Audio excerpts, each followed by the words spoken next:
Et ce matin, je voulais parler à quelqu'un qui est dans la douleur. Je voulais parler à quelqu'un qui est dans le deuil. Je voulais parler d'un sujet tabou, un sujet que l'on n'aborde pas souvent.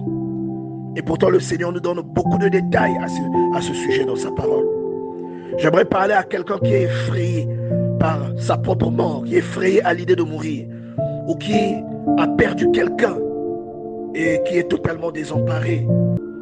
Et l'apôtre Paul déclare dans le livre de Philippiens, au chapitre 1, que la mort est un gain pour lui. Vous voyez, en fonction de comment il a vécu, il déclarait que pour lui, mourir, c'était un gain. Quand vous voyez quelqu'un déclarer cela, c'est qu'il a une révélation de ce qu'il y a après la mort. Il a une connaissance que la plupart des gens n'ont pas, de ce qu'il y a après la mort. Il y a de l'espérance, il y a une vie après la mort. Si tu as perdu un proche, ce proche continue d'exister quelque part. Et la condition qui régit sa vie de l'autre côté dépend de ce qu'elle a fait durant son vivant ici. Et elle est quelque part en train d'attendre l'avènement de 1 Thessaloniciens chapitre 4. J'aimerais que tu comprennes que la personne que tu as perdue a simplement quitté son enveloppe corporelle, mais elle est toujours vivante. La douleur est très dure à supporter, mais j'aimerais que tu aies de l'espérance en fonction de ce que la parole de Dieu t'apprend. Cette personne est toujours vivante. Et j'aimerais te parler d'un homme qu'on appelle Abraham.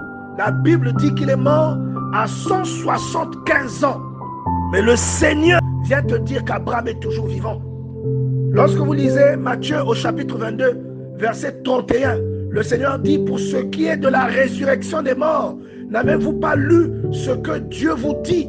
Je suis le Dieu d'Abraham, le Dieu d'Isaac et le Dieu de Jacob. Et il ajoute: Dieu n'est pas le Dieu des morts, mais des vivants.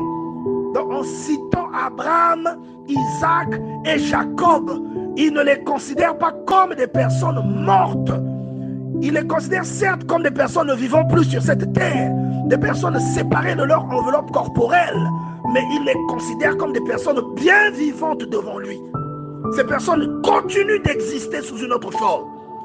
Si tu as perdu un proche, ce proche continue d'exister quelque part. Il y a de l'espérance quelque part. Lorsque nous mourons, les personnes que nous avons perdues, nous nous retrouvons de nouveau ensemble. Nous sommes réunis par la grâce de Dieu. À cause de l'espérance, bien-aimé dans le Seigneur, un chrétien ne devrait pas avoir peur de la mort.